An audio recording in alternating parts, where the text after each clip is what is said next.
નમસ્કાર દર્શક મિત્રો, હું છું પરમાર અનિશા. તમે જોઈ રહ્યા છો લોક સામના ન્યૂઝ. તો જોઈએ આજના સમાચાર. ગાંધીનગરથી અમારા રિપોર્ટર નારણભાઈ પંચાલ સાથે.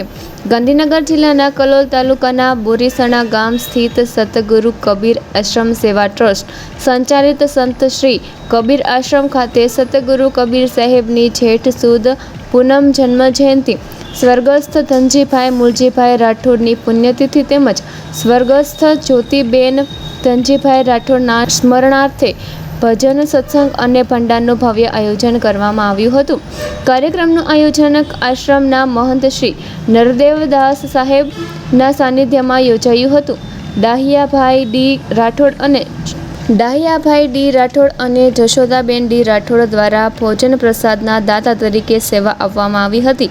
જ્યારે કલોલના સામાજિક કાર્યકર કે શાહ પણ કાર્યક્રમમાં ઉપસ્થિત રહ્યા હતા. તો ફરી મળીશું એક નવા સમાચાર સાથે. ત્યાં સુધી જોતા રહો લોક સામના ન્યૂઝ.